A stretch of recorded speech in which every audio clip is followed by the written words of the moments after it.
Now that we've gotten the finale of Daredevil Born Again, I have a lot to say about the series, and unfortunately, pretty much none of it is good. I got a lot of pushback when I made early reviews of the show from people telling me that I simply had to wait, I couldn't judge it based on just a few episodes. Well, now I've seen the entire thing, and this show is genuinely one of the most disappointing products that the MCU has ever produced, in my opinion, obviously. Now that I've seen all of it, I genuinely feel like this show is kind of a perfect representation of all of the ways that the MCU has generally declined in overall quality and artistic integrity over the past few years. And that makes me really sad because, as I have stated many times, I absolutely love Daredevil. I love the character. I've read many of the comic book runs. Some of them are my favorite comic runs of all time, and the original series meant so much to me. Every single time I bring up the original series, my comments are flooded with people who think it's absolutely unreasonable for me to expect the same level of quality from this series as I expected from the original Netflix series. And I am baffled that that is ever a response that people have.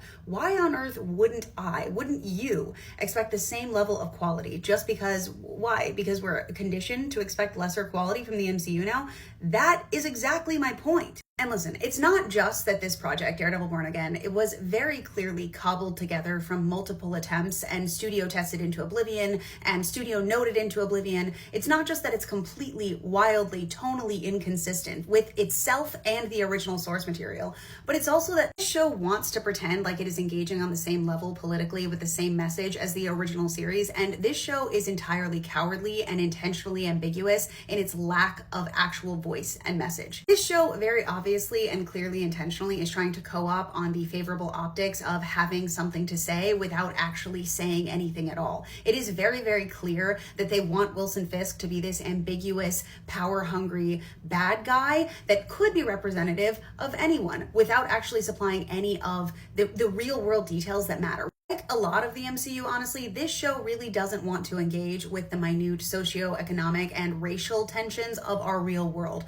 which I guess is fair enough when you've got the Avengers fighting aliens, but never would have made sense for a story like Daredevil, which is why the original series was very intentional with all of the political commentary that it provided. The character Mrs. Cardenas in season 1 was a Latina woman who was being forced out of her rent-controlled apartment by a slumlord who was backed by Wilson Fisk.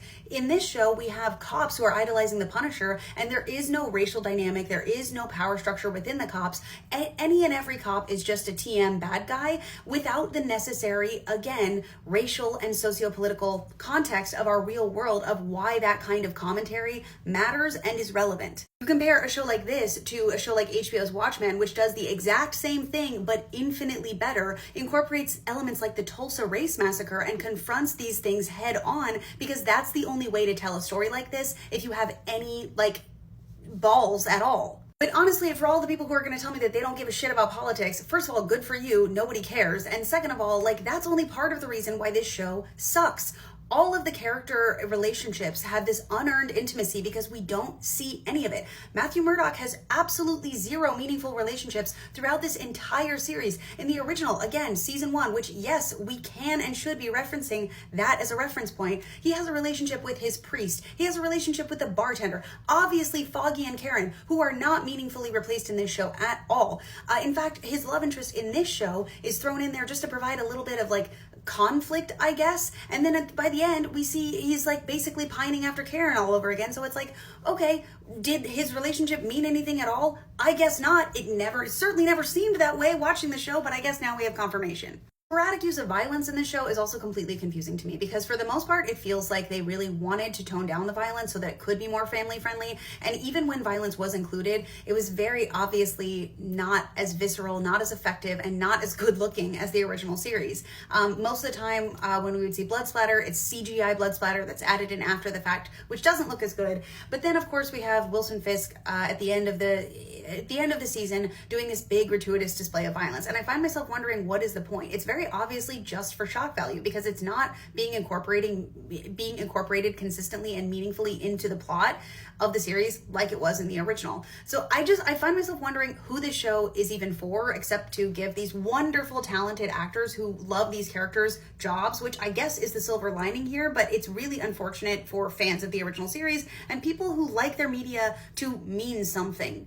Talked before about how bad the show looks, and I still feel that way. It is poorly lit, it's poorly shot, it has no overall aesthetic, like creative vision behind it, which is super unfortunate, especially considering how distinctly beautiful the original series was. But again, like, plot lines just abandoned, and I honestly don't care at all, because I didn't care about a single one of these characters in this show. But like, what was the point of Muse? Like, why?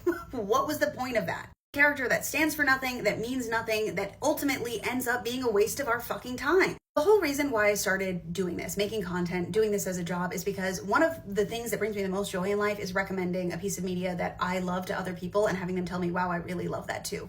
I love it. I love sharing the things that make me feel, my big emotions with other people, and getting to hear how it affected them too. And I watched the original season 1 of Daredevil in between when this started and ended, and again for like the millionth time, and it was just as incredible. I love that series. It's so well written. It's so engaging. It's so beautiful. I love it. I think it's a masterpiece. I still love recommending it to people. I don't know who I would ever recommend this show to. I don't even think I would have recommended it to MCU fans. It felt in every conceivable way like a shameful waste of time. If you liked this show, I'm genuinely happy for you. Okay, I understand that people have different expectations and wants from their media than I do, and I'm never trying to say that like you're wrong if you liked it just because I didn't. But the reason why I talk about this for all the people that ask, well, if you don't like it, why do you even watch it? Why do you keep talking about it? Why are you just trying to be a hater? Because I am such a fan of the original series, because I've kept up with the MCU, because I think that it is a bummer that this seems to be falling in line with the general trend of the decrease in quality and care that is being put out by the MCU specifically, because it feels like they're just trying to recycle winning formulas in order to keep squeezing as much money as they can out of existing properties. And I think that that's a bummer. And I think that people should be skeptical of the way that massive media conglomerates are trying to exploit them and the things that they already care about. It's a bummer to me. If you liked it, happy for you. It made me really sad. So I don't really have anything else to say, except I always love seeing Charlie Cox and Vincent D'Onofrio employed. I just wish that it was in service of a better product.